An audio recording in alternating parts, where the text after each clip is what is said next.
വീണ്ടും ഫ്ലേമിംഗ് തിങ്സിലേക്ക് എല്ലാ കൂട്ടുകാർക്കും സ്വാഗതം. അപ്പോൾ കങ്കുവ സിനിമ ഇന്ന് രാവിലെ പുലർച്ചയ്ക്ക് 5 മണിക്കാണ് ഞങ്ങളുടെ ഈ ഭാഗത്ത് ഷോ ഉണ്ടായത്. അപ്പോൾ ഞാൻ പോയി കണ്ടുവന്നു. അപ്പോൾ തിയേറ്ററിൽ പോയപ്പോൾ ഇപ്പോൾ നിങ്ങളിവിടെ കണ്ടുകൊണ്ടിരിക്കുന്നതാണ് ഞങ്ങളുടെ തിയേറ്ററിലത്തെ അവസ്ഥ. ഞാൻ ഇങ്ങനെ ഒരു തിരക്കോടെ ഞങ്ങളുടെ ഈ ഭാഗത്ത് തിയേറ്ററിൽ ക്യൂ നിന്ന് തിയേറ്ററിനകത്തേക്ക് ഇതുവരെ പ്രവേശിച്ചിട്ടില്ല. കാരണം അതിൻ്റെ ആവശ്യം വരാറില്ല. കാരണം ഹൗസ്ഫുള്ളാണെങ്കിലും ടിക്കറ്റിൽ ആ സീറ്റിൻ്റെ നമ്പർ ഉണ്ടാവുമല്ലോ. പക്ഷേ ഇത് ഫാൻസ് ഷോ ആയതുകൊണ്ട് ടിക്കറ്റിൽ സീറ്റിൻ്റെ നമ്പറില്ല. അതുകൊണ്ട് ഈ കാണുന്ന ക്യൂ മുഴുവൻ ഇതിൻ്റെ പുറകിലാണ്. ഞാൻ സാധാരണയായിട്ട് തിയേറ്ററിൽ സിനിമ തുടങ്ങാൻ സമയത്ത് നമ്മൾ പോയാൽ മതിയല്ലോ. പക്ഷേ ആ ഒരു വിചാരത്തിൽ ഇന്ന് പോയി നോക്കുമ്പോൾ ഇതാണ് തിരക്ക്. അപ്പോൾ അതുകൊണ്ട് ഞാൻ ലാസ്റ്റ് ആയിരുന്നു നിന്നിരുന്നത്. പക്ഷേ എന്നാലും എനിക്ക് നടുഭാഗത്ത് സീറ്റ് കിട്ടി. സിനിമയെക്കുറിച്ചുള്ള വിവരങ്ങളിലേക്ക് കടക്കാം. ആദ്യം തന്നെ ഒരു കാര്യം പറയാം, ഈ സിനിമ 3D ആണ് കേട്ടോ. 3D എന്ന് പറഞ്ഞാൽ ഇതാണ് 3D. ഞാൻ ഈ സിനിമയ്ക്ക് തൊട്ട് മുമ്പായിട്ട് ARM ആണ് 3Dയിൽ കണ്ടത്. ARMനെ ഈ ഒരു കങ്കുവ സിനിമയുമായിട്ട് നമ്മൾ കമ്പയർ ചെയ്യുകയാണെങ്കിൽ ARM ഇതിൻ്റെ മുമ്പിൽ ഒരു പൊടി മാത്രമായി മാറുകയാണ്. കാരണം ഈ സിനിമയ്ക്കകത്തേക്ക് നമ്മൾ ആ കണ്ണട ഇട്ട് കഴിഞ്ഞ് സീറ്റിലിരുന്ന സ്റ്റാർട്ടിങ് മുതൽ, അതായത് ആ ടൈറ്റിൽ വരുമല്ലോ, ആ നിമിഷം മുതൽ നമ്മളൊക്കെ സ്ക്രീനിൻ്റെ ഉള്ളിലേക്കാവുകയാണ്. സ്ക്രീനിൻ്റെ ഉള്ളിലേക്കെന്നല്ല, തിയേറ്റർ തന്നെ മൊത്തമായിട്ടൊരു ആ ഒരു എന്താ പറയുക, ഈ സിനിമ എടുത്ത ആ ഒരു ലൊക്കേഷനായി മാറുകയാണ്. കാരണം അതിൽ മഞ്ഞൊക്കെ ഇങ്ങനെ പുക പോലെ വരുന്നത് തിയേറ്റർ മുഴുവൻ നിറഞ്ഞു നിൽക്കുന്നതായിട്ടുള്ള ഒരു ഫീലിംഗ് ആണ് നമുക്ക് തരുന്നത്. ഓരോ സീനിലും ഓരോ സെക്കൻഡിലും 3D ആണ് കേട്ടോ ഈ സിനിമ. അതുകൊണ്ട് കൊടുത്ത ക്യാഷ് ആർക്കും തന്നെ ഒരിക്കലും കുറവ് വന്നു, അതായത് അധികമായി പോയി എന്ന് ആരും പറയില്ല. അമ്മാതിരി ചെലവ് ചെയ്തിട്ടുണ്ട് ഈ സിനിമയ്ക്ക്. ഈ സിനിമയുടെ ടോട്ടൽ ബഡ്ജറ്റ് എന്ന് പറയുന്നത് 350 കോടിക്കുള്ളിലാണ്. പൊതുവേ നമ്മൾ 400 കോടിയായി 500 കോടിയായി എന്നൊക്കെ ഓരോ സിനിമയ്ക്ക് പറയാറുണ്ട്, ബ്രഹ്മാണ്ഡ ചിത്രമാണെന്ന്. നമ്മൾ പോയി നോക്കിക്കഴിഞ്ഞാൽ അതിനുള്ളതൊന്നും തിയേറ്ററിൽ കാണില്ല. പക്ഷേ ഈ സിനിമ അങ്ങനെയല്ല കേട്ടോ. ഇത് 350 കോടി എന്ന് പറഞ്ഞിരിക്കുന്നു. തിയേറ്ററിൽ കയറി കഴിഞ്ഞപ്പോൾ ഒരു 500 കോടിക്കുള്ളത് ഈ സിനിമയിലുണ്ട്. ഗംഭീരമാക്കിയിട്ടുണ്ട് ഇതിൻ്റെ ലൊക്കേഷനും അതുപോലെ സെറ്റും മറ്റെല്ലാ കാര്യങ്ങളും തന്നെ. അപ്പോൾ ഇനി ഇതിൻ്റെ ഓരോ വർക്കിൻ്റെ കാര്യത്തിലേക്ക് ഞാൻ കടക്കുകയാണ്. അപ്പോൾ അതിനു മുമ്പ് ഞാൻ ഒരു കാര്യം പറയാം. ഈ ചാനലിൽ നിങ്ങൾ സബ്സ്ക്രൈബ് ചെയ്തിട്ടില്ലാത്തവരാണെങ്കിൽ ഒന്ന് സബ്സ്ക്രൈബ് ചെയ്യുക. അപ്പോൾ ഞങ്ങളുടെ വീഡിയോകളെല്ലാം വളരെ പെട്ടെന്ന് നിങ്ങൾക്ക് യൂട്യൂബിൻ്റെ ഹോം സ്ക്രീനിൽ ലഭിക്കുന്നതാണ്. അതുപോലെ ഈ വീഡിയോയ്ക്ക് മറക്കാതെ ഒരു ലൈക്കും കൊടുക്കുക. പിന്നെ നിങ്ങളുടെ സുഹൃത്തുക്കൾക്കൊക്കെ വീഡിയോയ്ക്ക് താഴെ കാണുന്ന ഷെയർ ബട്ടണിൽ പ്രസ് ചെയ്ത് ഈ വീഡിയോ ഷെയറും ചെയ്യാം. ആദ്യം തന്നെ ഈ സിനിമയുടെ മൊത്തം ടീം പറഞ്ഞാൽ ഡയറക്ടർ മുതൽ ഈ സിനിമയുടെ അവസാന കണ്ണിയായിട്ട് ഈ അണിയറ പ്രവർത്തകരിലുള്ളത് ആരോ അവരെ വരെ ഞാൻ പറയുകയാണ്. ഈ ചാനലിൻ്റെ പൂർണ്ണ അഭിനന്ദനങ്ങൾ അറിയിക്കുകയാണ്, ഗംഭീര അഭിനന്ദനങ്ങൾ അറിയിക്കുകയാണ്. നിങ്ങൾ നന്നായിട്ട് ഈ ടീം വർക്ക് ചെയ്തിട്ടുണ്ട്, ഒന്നും പറയാനില്ല. ഡയറക്ടർ ശിവയ്ക്ക് പ്രത്യേക അഭിനന്ദനങ്ങൾ അറിയിക്കുകയാണ്.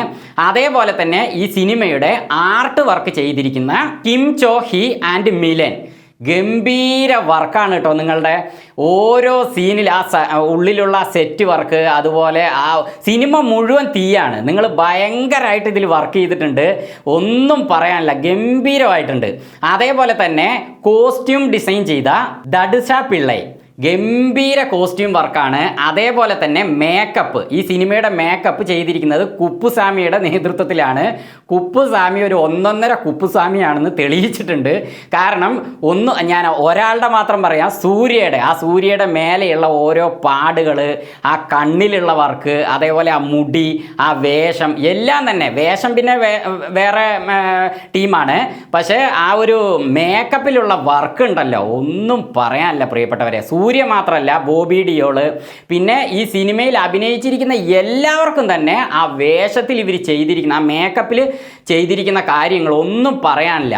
കാരണം അത്രയും മൈന്യൂട്ടായ വർക്കുകളൊക്കെ ഇവർ ആ മേക്കപ്പിൽ ഈ കുപ്പുസ്വാമിയുടെ നേതൃത്വത്തിൽ ചെയ്തിട്ടുണ്ട്. പിന്നെ ഞാൻ നേരത്തെ പറഞ്ഞ കോസ്റ്റ്യൂം വർക്ക് ദഡ്ഷ പിള്ളയുടെ നേതൃത്വത്തിൽ ആ വേഷങ്ങൾ എത്ര ചെലവാ ചെയ്തിരിക്കുന്നതെന്ന് അറിയോ? ഒന്നും പറയാനില്ല പ്രിയപ്പെട്ടവരെ. ഓരോരുത്തർക്കും ഓരോ രീതിയിലുള്ള വർക്കാണ് ചെയ്തിരിക്കുന്നത്. ഇതിൽ വലിയ നടന്മാരെ മാത്രമല്ല ഞാൻ പറയുന്നത്, ചെറിയ ഏറ്റവും താഴെ നിൽക്കുന്ന ആ ഒരു നടന് കൂടി ഇവർ ആ കോസ്റ്റ്യൂം ചെയ്തിരിക്കുന്ന വർക്ക് ഭയങ്കരമാണ്. അതേപോലെ തന്നെ മേക്കപ്പും. പിന്നെ ഇതിലെ സൗണ്ട് വർക്ക്സിന് നേതൃത്വം കൊടുത്തിരിക്കുന്നത് അബ്രഹാം ലിജോ ജെയിംസ് ആണ്. അബ്രഹാം ലിജോ ജെയ്സിന് ഒന്നും പറയാനില്ല കേട്ടോ. തിയേറ്ററിനെ നിങ്ങൾ കുലുക്കിയാണ് സിനിമ ഞാൻ കാണേണ്ട ഒരു സാഹചര്യം വന്നത്. ഞാനെന്ന് പറഞ്ഞാൽ പ്രേക്ഷകർ എന്തുമാതിരി സൗണ്ടാണ് അത്. സൂര്യയുടെ, ഞാൻ സൂര്യയിലേക്ക് വരാം, അതിനു മുമ്പ് പറയാണ്, സൂര്യയുടെ ആ സൗണ്ട് ഉണ്ടല്ലോ, തിയേറ്റർ കുലുക്കി കളഞ്ഞു. അതുപോലത്തെ അലർച്ചയാണ് ഈ സിനിമയിൽ. സൂര്യ ഒരു സിംഗമല്ല, ഒരു ഡബിളും അല്ല, ഒരു ത്രിബിൾ സിംഗം എന്ന് പറയാം. അതുപോലത്തെ അലർച്ചയാണ്, ഭയങ്കര സൗണ്ടാണ്. അത് നന്നായിട്ടുണ്ട്. ആ സൂര്യയുടെ മാത്രമല്ല, ഈ സിനിമയുടെ ടോട്ടൽ വർക്കിലുള്ള സൗണ്ട് വർക്ക്സ് ഗംഭീരമാണ്. പിന്നെ ഇതിൻ്റെ എഡിറ്റിങ്, നിഷാദ് യൂസഫാണ് ഈ സിനിമയുടെ എഡിറ്റിംഗ് ചെയ്തിരിക്കുന്നത്. ഞാൻ ഇതിന് മുമ്പത്തെ വീഡിയോയിൽ അതിനെക്കുറിച്ച് പറഞ്ഞിട്ടുണ്ടായിരുന്നു. ഒന്നും പറയാനില്ല പ്രിയപ്പെട്ടവരെ. ഇതിൻ്റെ ആദ്യ ഭാഗമൊക്കെ 2024 ജനറേഷൻ പോലെയാണ് കാണിച്ചിരിക്കുന്നത്. അതിൽ ആ എഡിറ്റിംഗ് വർക്ക് കാണുമ്പോൾ നിഷാദ് യൂസഫ് ഇതിനു മുമ്പ് ചെയ്ത തല്ലുമാല സിനിമയുടെ എഡിറ്റിംഗ് ആണ് ഓർമ്മ വരുന്നത്. ആ രീതിയിലുള്ള എഡിറ്റിംഗ് അദ്ദേഹത്തിൽ ചെയ്തിട്ടുണ്ട്. ആ രീതിയിൽ മാത്രമല്ല, അതിനപ്പുറത്തേക്കുള്ള എഡിറ്റിംഗ് വർക്കാണ് അദ്ദേഹത്തിൽ ചെയ്തിരിക്കുന്നത്. അത് കൂടാതെ കങ്കുവയുടെ ഭാഗത്തേക്ക് വരുമ്പോൾ, കങ്കുവയുടെ ഭാഗമാണ് ഈ സിനിമയിൽ ഏകദേശം ഉള്ളത്, പക്ഷേ എന്നാലും ഇന്നത്തെ ജനറേഷൻ്റെ ഭാഗവും ഇതിൽ കാണിച്ചിട്ടുണ്ട്. അപ്പോൾ ഈ രണ്ട് ഭാഗത്തിലും തന്നെ ഇദ്ദേഹം നല്ല രീതിയിൽ എഡിറ്റിംഗ് ചെയ്തിട്ടുണ്ട്. അതിന് നിഷാദ് യൂസഫിന് പ്രത്യേക അഭിനന്ദനങ്ങൾ അറിയിക്കുകയാണ്. പക്ഷേ എന്താ ചെയ്യാൻ പറ്റുക, ആ അഭിനന്ദനങ്ങൾ കേൾക്കാൻ അദ്ദേഹം ഇപ്പോൾ ജീവിച്ചിരിപ്പില്ല. കഴിഞ്ഞ മാസം 30-ാം തീയതി അദ്ദേഹം സ്വവസതിയിൽ മരിച്ചതായി കാണപ്പെട്ടു. സൂയിസൈഡ് ചെയ്തതായിട്ടാണ് സംശയിക്കുന്നത്. എന്തായാലും വലിയൊരു മണ്ടത്തരം അദ്ദേഹം ചെയ്തു പോയി എന്ന് ഞാൻ ചിന്തിക്കുകയാണ്. അദ്ദേഹത്തിൻ്റെ പേഴ്സണൽ മാറ്ററുകൾ നമുക്കറിയില്ല, എന്നാലും വലിയൊരു എഡിറ്ററെയാണ് നമുക്ക് സിനിമാ ലോകത്തിന് നഷ്ടമായിരിക്കുന്നത് എന്ന് ഈ സിനിമ കാണുമ്പോൾ നിങ്ങൾക്ക് മനസ്സിലാവും. അതുപോലത്തെ എഡിറ്റിംഗ് ആണ് അദ്ദേഹം ചെയ്തിരിക്കുന്നത്. ഇനി സൂര്യയിലേക്ക് വരികയാണ്. സൂര്യയെക്കുറിച്ച് ഞാൻ നേരത്തെ തുടക്കത്തിൽ തന്നെ പറഞ്ഞുവല്ലോ, ഒരു ത്രിബിൾ സിംഗം എന്ന നിലയിലാണ് അദ്ദേഹം ഇതിൽ വർക്ക് ചെയ്തിരിക്കുന്നത്. ഫ്രാൻസിസ് ആയിട്ടും അതേപോലെ തന്നെ കങ്കുവയായിട്ടും 2 റോളിലാണ് അദ്ദേഹം ഇതിൽ ചെയ്തിരിക്കുന്നത്. ഞാൻ അതിൻ്റെ കഥയിലേക്കൊന്നും വരുന്നില്ല കേട്ടോ. അതൊക്കെ പറഞ്ഞു കഴിഞ്ഞാൽ നിങ്ങൾക്ക് കാണുമ്പോൾ സുഖം ഉണ്ടാവില്ല. പക്ഷേ കങ്കുവയായിട്ടുള്ള ആ റോള് അദ്ദേഹം പൊളിച്ചിട്ടുണ്ട് കേട്ടോ. എന്തുമാതിരി ഒച്ചയാണ് തിയേറ്ററിൽ. അതേപോലെ ആക്ഷൻ രംഗങ്ങൾ, കിടിലൻ ആക്ഷൻ രംഗങ്ങളാണ്. അവസാനത്തെ ആക്ഷൻ രംഗമൊക്കെ ഒന്നും പറയാനില്ല പ്രിയപ്പെട്ടവരെ. ആ കപ്പലിലുള്ള അദ്ദേഹത്തിൻ്റെ കളി, അതേപോലെ കാട്ടിൻ്റെ ഉള്ളിൽ വെച്ചിട്ടുള്ള ഒറ്റയ്ക്ക് ഒരു വലിയ ഒരു പടയെ തന്നെ ഒറ്റയ്ക്ക് നിന്നിട്ടുള്ള ആക്ഷൻ രംഗങ്ങളൊക്കെ ബാഹുബലിയെ വെല്ലുന്ന ആക്ഷൻ രംഗങ്ങളാണ്. അതേ ഒറ്റയ്ക്കാണ് ആ ഒരു ആക്ഷൻ ആ സമയത്ത് ചെയ്തിരിക്കുന്നത്. നാട് മുഴുവൻ തിരിഞ്ഞപ്പോഴും അദ്ദേഹം ഒറ്റയ്ക്ക് നിന്ന് വേറൊരു സ്ഥലത്ത് പടയെ മൊത്തം അങ്ങോട്ട് തിരിച്ചു വിട്ടിട്ട് അവിടെ നിന്നുള്ളൊരു ഫൈറ്റിന് വെച്ചിരിക്കുന്ന ആ ഗ്രാഫിക്സ് വർക്ക്, അതുപോലെ CGI വർക്ക്, അതൊക്കെ ഗംഭീരമാക്കിയിട്ടുണ്ട്. ഇതിൽ നമ്മൾ ട്രെയിലറിൽ കണ്ടല്ലോ മുതലയുടെ ഒപ്പം ഒരു ഫൈറ്റ് സീന്, അതൊക്കെ കുറേ നേരം ഉണ്ട് കേട്ടോ ആ വെള്ളത്തിൻ്റെ ഉള്ളിൽ കൂടെ. അതൊക്കെ ഗംഭീരമാക്കിയിട്ടുണ്ട്. അതേപോലെ തന്നെ ഫ്രാൻസിസിൻ്റെ റോളിലും അദ്ദേഹം നന്നായിട്ട് ചെയ്തിട്ടുണ്ട്. അത് ഇന്നത്തെ ജനറേഷൻ്റെ ലെവലിലുള്ള ഫൈറ്റ് സീനുകളും അതുപോലത്തെ കാര്യങ്ങളൊക്കെയാണ്. അതൊക്കെ നല്ല രീതിയിൽ തന്നെ വർക്കൗട്ട് ആയിട്ടുണ്ട്. അപ്പോൾ സൂര്യയുടെ ഒരു ഗംഭീര തിരിച്ചുവരവാണ് കങ്കുവ. അടുത്തത് ബോബി ഡിയോളിനെ കുറിച്ച് വില്ലനായിട്ട് വന്നു കഴിഞ്ഞാൽ എന്താ അവസ്ഥ എന്ന് നമുക്കറിയാം. അദ്ദേഹം നന്നായിട്ട് തന്നെ ചെയ്തിട്ടുണ്ട്. സൂര്യയ്ക്ക് ആ പൊരുത്തമായ ഒരു വില്ലനായിട്ട് അദ്ദേഹം നന്നായിട്ട് ഇതിൽ അഭിനയിച്ചിട്ടുണ്ട്. അങ്ങനെ കാണുമ്പോൾ തന്നെ പേടിയാകുന്ന രീതിയിലാണ് ഓരോ സീനിലും അദ്ദേഹം ഓരോരുത്തരെ കൊല്ലുന്നതും അതുപോലെ ആ ഒരു ഗംഭീര സൗണ്ടും ഒക്കെ തന്നെ കൊടുത്തിരിക്കുന്നത്. അപ്പോൾ ബോബി ഡിയോളും ഈ സിനിമയിൽ പൊളിച്ചിട്ടുണ്ട്.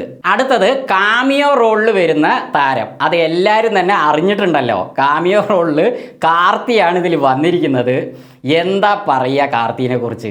ഞാൻ ഈ സിനിമ കാണുമ്പോൾ കാർത്തിയുടെ ആ റോള് കണ്ടപ്പോൾ വിക്രമിലുള്ള റോളക്സ്, അവസാനം സൂര്യ റോളക്സ് ആയി വരുന്നുണ്ടല്ലോ, ആ സീനാണ് ഓർമ്മ വന്നത്. കാർത്തി കുറച്ച് നേരെ വന്നുള്ളൂ എങ്കിലും അങ്ങേരെ ആ സമയത്ത് ചെയ്ത ഓരോ ചേഷ്ടകളും ആ ഒരു മർഡറും അതുപോലെയുള്ള കാര്യങ്ങളൊക്കെ ഗംഭീരമായിട്ടുണ്ട്. അങ്ങേർക്കും ഭയങ്കര സൗണ്ടാണ് കൊടുത്തിരിക്കുന്നത്. പല്ലുകളടക്കം ഈ സിനിമയിൽ ഒരുപാട് വർക്ക് ചെയ്തിട്ടുണ്ട് പ്രിയപ്പെട്ടവരെ, ഒന്നും പറയാനില്ല. ഇവരെങ്ങനെ ഇത്രയധികം ഇതിൽ ശ്രദ്ധിച്ചു എന്ന് എനിക്ക് മനസ്സിലാവുന്നില്ല. ഇതിൽ ഓരോരുത്തരുടെ പല്ലുകൾക്ക് പോലും പലതരം ഡിസൈനാണ് കൊടുത്തിരിക്കുന്നത്. ഈ പല്ല് തേക്കാതെ കുറേ കാലം ഇരുന്നാൽ കറുത്ത് കരിവളിച്ചിരിക്കില്ലേ, ആ മോഡലിൽ കുറേ എണ്ണം ഉണ്ട്. പിന്നെ കുറേ എണ്ണം സ്വർണ്ണപ്പല്ല് പോലെയുണ്ട്, സ്റ്റീൽ പല്ല് പോലെയുണ്ട്. എത്ര വർക്കാണ് ഇതിൽ ചെയ്തിരിക്കുന്നത്. അതേപോലെ കാർത്തിക്കും പല്ലിൽ പോലും ഒരുപാട് ഡിസൈൻ വർക്ക് ചെയ്തിട്ടുണ്ട്, നന്നായിട്ടുണ്ട്. അതേപോലെ കണ്ണിൽ, പിന്നെ ആ വേഷം എല്ലാം തന്നെ കാർത്തിക്ക് ഗംഭീരമായിട്ടുണ്ട്. പിന്നെ അങ്ങേരുടെ അഭിനയം കൂടി ആയപ്പോൾ പൊളിച്ചിട്ടുണ്ട് പ്രിയപ്പെട്ടവരെ. വേറൊരു റോളക്സ് ആയിട്ടാണ് ഞാൻ കാർത്തിനെ ഇതിൽ കാണാൻ പറ്റിയത്. പക്ഷെ കാർത്തിക് ഇതിൽ കാമിയോ റോൾ എന്ന് പറയുന്നതേ ഉള്ളൂ. പക്ഷേ അദ്ദേഹത്തിൻ്റെ തുടക്കമാണ്. ഈ സിനിമയ്ക്ക് സെക്കൻഡ് പാർട്ട് ഉണ്ട്. സെക്കൻഡ് പാർട്ടിന് ഏത് ലെവലിൽ പോകുന്ന ഒരു പിടുത്തവും ഇല്ല കേട്ടോ. കാരണം അതിലിനി കാർത്തി ഫുൾ ടൈമും ഉണ്ടാവും, അതേപോലെ നമ്മുടെ കങ്കുവയും ഫ്രാൻസിസും ഒക്കെ ഉണ്ടാവും എന്ന് കരുതുന്നു. ആ സിനിമ എന്തായാലും ഇവർ എടുത്തു കഴിഞ്ഞാൽ ഈ സിനിമയുടെ ഇരട്ടി ലാഭം ഉണ്ടാക്കും എന്നുള്ള കാര്യം ഉറപ്പാണ്. കാരണം ഫസ്റ്റ് പാർട്ട് വരുമ്പോൾ തന്നെ നമുക്ക് എത്രത്തോളം ആ സിനിമയെ ഉൾക്കൊള്ളാൻ കഴിയുന്നോ അത്രത്തോളം നമ്മൾ അതിൻ്റെ ഇരട്ടി നമ്മൾ സെക്കൻഡ് പാർട്ടിൽ പ്രതീക്ഷിച്ചിരിക്കുമല്ലോ. തീർച്ചയായിട്ടും ഈ സിനിമയിൽ പ്രതീക്ഷിക്കാനുണ്ട് പ്രിയപ്പെട്ടവരെ. കങ്കുവ ഒരു സംഭവം തന്നെയാണ്. പിന്നെ ഇതിൽ ഒരു ബാലതാരം അഭിനയിച്ചിട്ടുണ്ട് കേട്ടോ.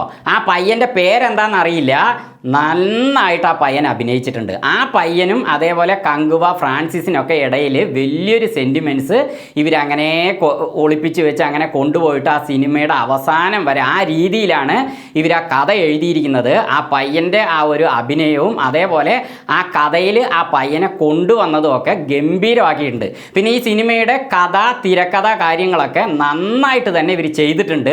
കഥയും തിരക്കഥയും ശിവയും ആദിനാരായണനുമാണ് ചെയ്തിരിക്കുന്നത്. ഇവർ വല്ലാത്തൊരു കഥ തന്നെയാണ് കേട്ടോ എഴുതിയിരിക്കുന്നത്. ഇനി ഇതിൻ്റെ രണ്ടാം പാർട്ടിൻ്റെ കഥ ഇവർ എഴുതി കഴിഞ്ഞു എന്നാണ് അറിഞ്ഞത്. അപ്പോൾ എന്തായാലും അത് ഗംഭീരമായിരിക്കും. പിന്നെ ഇതിൻ്റെ ഡയലോഗ് ചെയ്തിരിക്കുന്നത് മദൻ കാർക്കിയാണ്. തിയേറ്ററിനെ കുലുക്കുന്ന കാര്യത്തിൽ അങ്ങേർക്കൊരു പ്രധാന പങ്കുണ്ട്. ഡയലോഗൊക്കെ വളരെ ഗംഭീരമാണ്. അപ്പോൾ കങ്കുവ സിനിമാ ലോകത്ത് എപ്പോഴെങ്കിലും സംഭവിക്കുന്ന അപൂർവ പ്രതിഭാസം. വീണ്ടും മറ്റൊരു വീഡിയോയുമായി ഞങ്ങൾ വരുന്നതുവരെ ഫ്ലേമിംഗ് തിങ്സിൽ നിന്ന് ബൈ.